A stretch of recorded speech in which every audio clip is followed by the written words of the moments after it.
जिसमें private security guard के सेवा को पहचाना जाए, उनको सम्मान दिया जाए, उनको रिकॉग्नाइज किया जाए। इसलिए इस दिवस को आज मनाया गया। प्राइवेट सिक्योरिटी गार्ड, मैंने कुछ देर पहले अपने भाषण में कहा कि ये भारत का प्राण है। ये प्राण अब बन चुका है, इसके बिना भारत देश नहीं रह सकता है।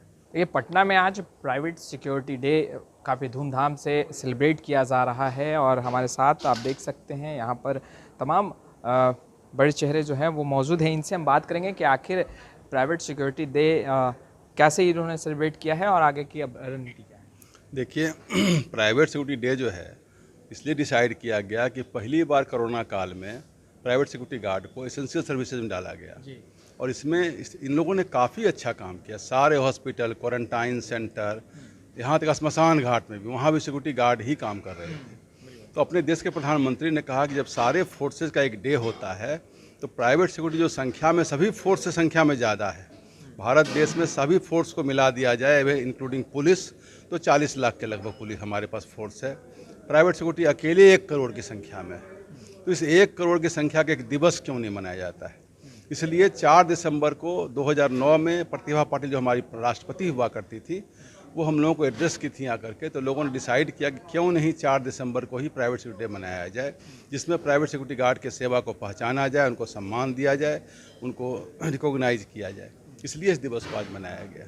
अच्छा सर, देखिए फ्रंट लाइन वॉरियर भी रहे हैं आपने, जैसा कि जिक्र किया कि लॉकडाउन के वक्त जब एक वेव चल रही थी कोरोना के और अब कहीं ना कहीं ओमिक्रॉन एक नया वेरिएंट सामने जो है वो खड़ा दिखाई दे रहा है, लोग डरे सहमे से। आपको नहीं लगता कि और बेहतर जो है वो प्राइवेट सिक्योरिटी को प्रशिक्षण देकर बनाया जा सकता है और उनमें वो प्रतिभा है, क्षमता है कि वो कहीं ना कहीं और बेहतर कर सकते हैं? अभी कुछ देर पहले आपने देखा कि हमारे जो चीफ गेस्ट थे होम सेक्रेटरी सेंथिल कुमार, उन्होंने कहा कि चेन्नई में एक सिक्योरिटी गार्ड था जो एग्जामिनेशन दे करके ड्यूरिंग कोरोना IAS कम्पीट कर गया। तो सिक्योरिटी गार्ड की क्षमता को तो कम आंकें ही नहीं। हम लोगों के बीच में बहुत सारे सिक्योरिटी गार्ड जो पुलिस इंस्पेक्टर में कम्पीट कर गया, सुपरिटेंडेंट में कम्पीट कर गया, BPSC में कम्पीट कर गया। क्षमता में कोई कमी नहीं है इनकी, प्रशिक्षण सरकार दे रही है, उसमें थोड़ी सी एम्बिग्युइटी है, लेकिन भारत सरकार और राज्य सरकार दोनों कृत संकल्प है कि इसको आगे बढ़ाया जाए और आगे बढ़ाना सरकार के हित में भी है, क्योंकि रोजगार बहुत बड़ा दे रही है। रोजगार के साथ साथ भारत सरकार को रेवेन्यू को भी बहुत बड़ा जनरेशन इससे होता है, क्योंकि इससे बहुत बड़ा टैक्स गवर्नमेंट को आता है।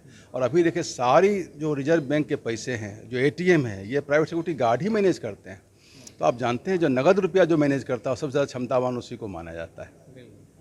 आपको क्या लगता है कि इस आपने जैसा कि जिक्र किया कि सरकार ने भी कहीं ना कहीं पहल की है, मगर प्राइवेट सिक्योरिटी जो है उन्हें एक जो अभी जो ओमिक्रॉन जो नए वेरिएंट आ रहे हैं उसको लेकर के भी उन लोगों को पूरी तरीके से जागरूक किया जाए, और क्योंकि कहीं ना कहीं वो पहले कतार में खड़े होते हैं, तो इन तमाम चीज़ों के लिए उनके लिए अलग से एक प्रशिक्षण शिविर जो है उसका आयोजन आप लोगों के ज़रिए ही या सरकार के ज़रिए ही कराया जाना चाहिए।